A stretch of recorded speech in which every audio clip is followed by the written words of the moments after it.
Well, more stories. I don't have any work to do today, so I'm going to tell stories. And this particular story I'm going to tell is about my great uncle, Bill Yaros. He was married to my great aunt Verna, and my great aunt Verna, she was my grandpa's sister on my dad's side of the family. She was a great aunt to me, but she was an aunt to my dad and a sister to my grandpa. And uh, she was older than my grandpa. My grandpa was the youngest of the family, and he was born in November of 1919. And my grandpa's dad, who was actually, his name was Tom Fournier. He was a farmer in a little place called Stanleyville, Ontario, which is between Perth and Westport, Ontario. And he passed away in 1919 when my grandpa was a baby. It was just a very small baby. He passed away in 1919 due to the Spanish flu, the big pandemic that went all over the world and killed a lot of people anyway, and he was one of them. He was 39 years old when he passed away from the Spanish flu. And my Aunt Verna used to tell me a story.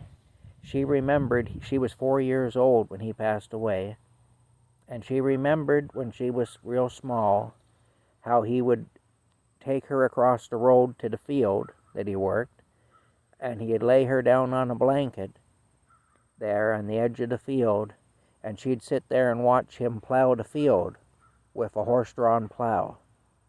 And she remembers that, and she remembers when he was dying from the Spanish flu, he was in such a bad way. I guess he was really writhing in agony, and his heart was beating so hard that you could hear it all over the house.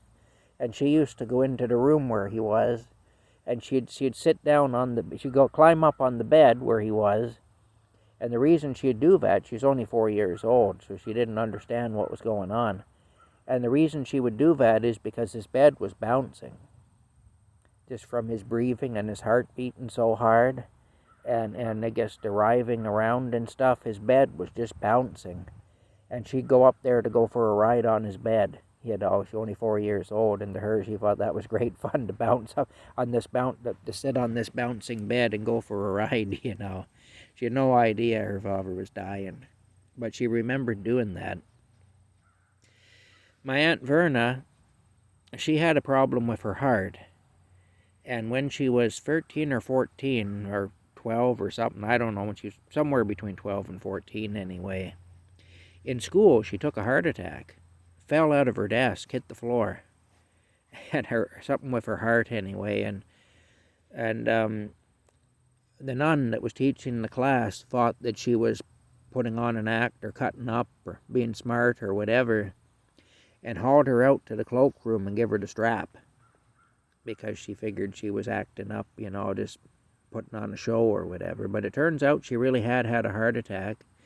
She was diagnosed with a heart attack, and then she had to go for weekly treatments, and they'd hook her up to what we now refer to as a quack machine. You know, they used to believe electricity or radiation could fix anything back in the 1920s.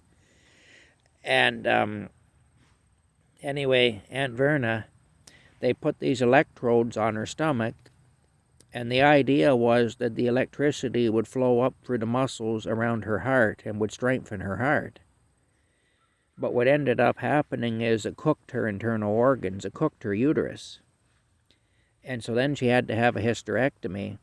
There was only one place you could have a hysterectomy in Canada at that time, and that was a hospital in Montreal. They were the only place it could be done. It was a major operation. And you had to pay for that out of your pocket, too. The operation cost $500.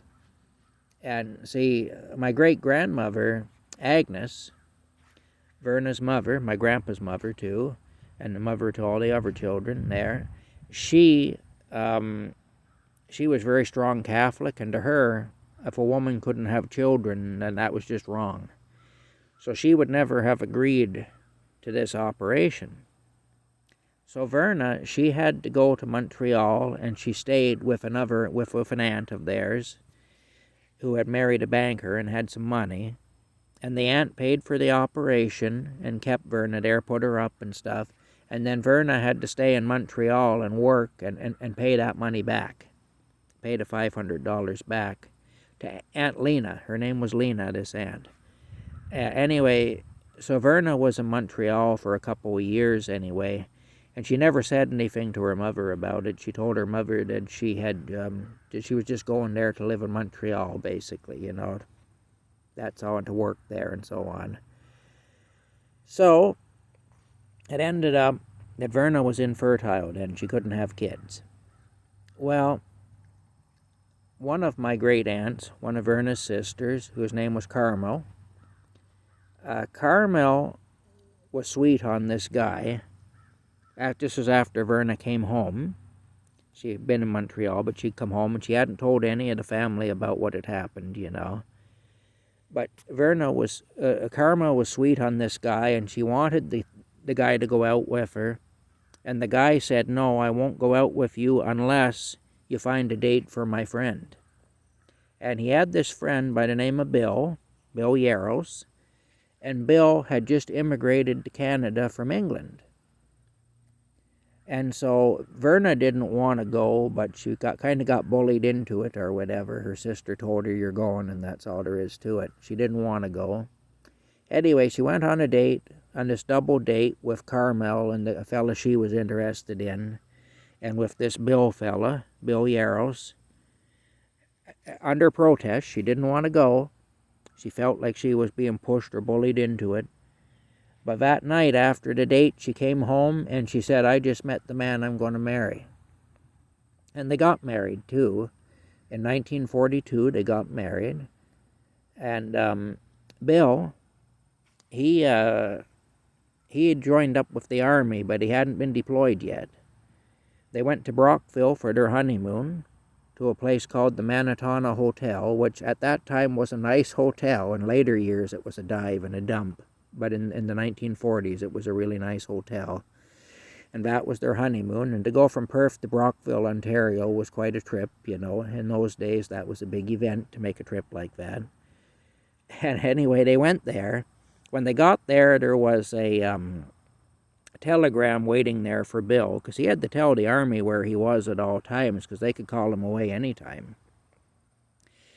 And the telegram said, basically, when you get this telegram, you're to leave wherever you are and report for active duty, and told him where he had to go and everything.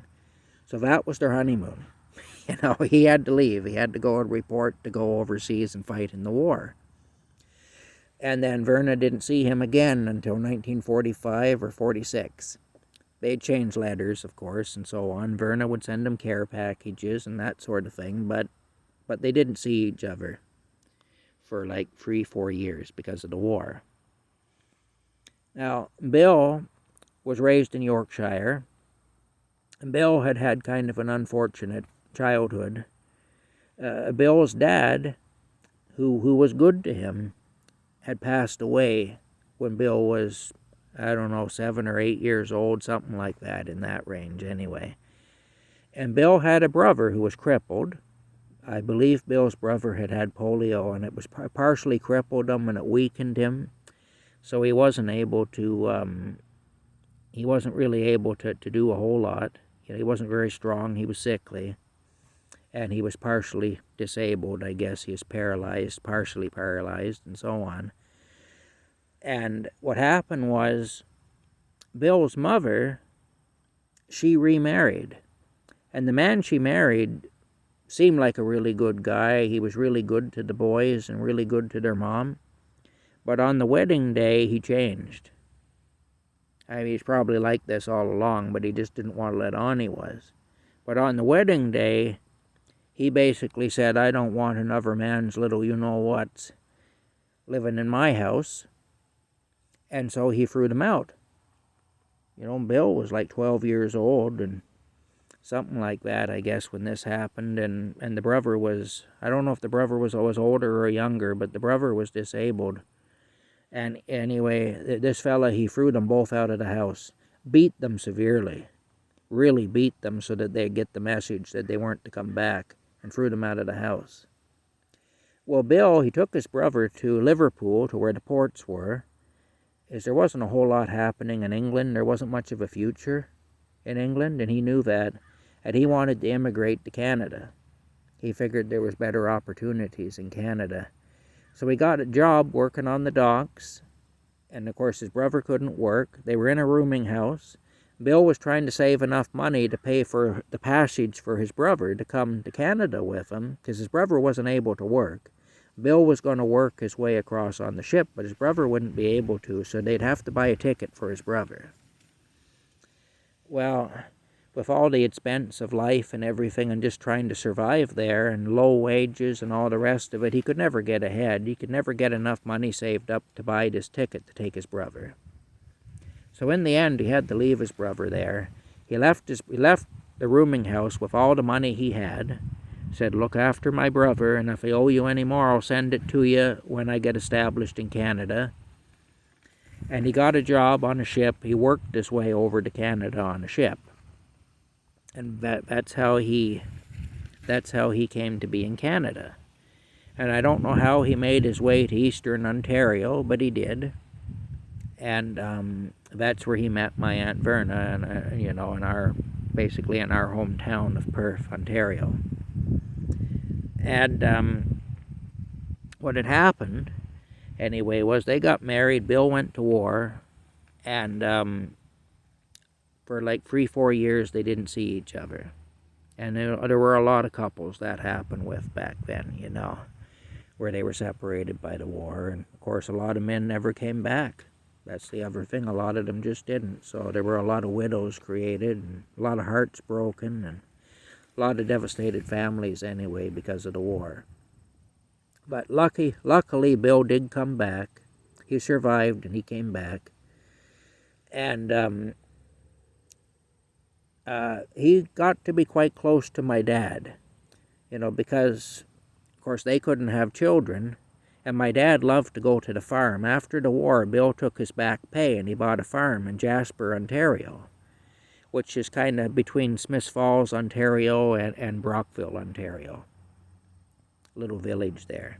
So he bought this farm, and he had cows and whatnot, and my dad loved, when he was a kid, to go to the farm. And Bill and Verna were kind of like a second set of parents to my dad. And when my dad needed advice or needed anything, he'd often go to Bill, My dad had a lot of respect for Bill because Bill had been through the war and everything. And I think to Bill and Verna, my dad was sort of like a surrogate son, because they never were able to have children of their own, of course, because Verna was infertile. Anyway, Bill told my dad a lot of things that he normally would never have talked about. And a lot of things about the war, those men didn't talk about the war. But I'm going to cut this off here because I know I'm going to run out of room soon. And in the next part of this, I'm going to tell you people some of the stories that Bill told my dad about the war. And some of them are kind of funny, and some of them are sad. And, the war was a terrible thing, but it had its moments. It will be entertaining, trust me on that. There's going to be some kind of interesting things told, some pretty wild things. And anyway, if you tune in for the next episode, I'll tell you those stories. But I'm going to cut it off now because I'm at 14 minutes and 20 seconds, and I have no doubt that this phone is going to make me cut off if I don't do it on my own. So I'll load this up, and I'll talk to you later.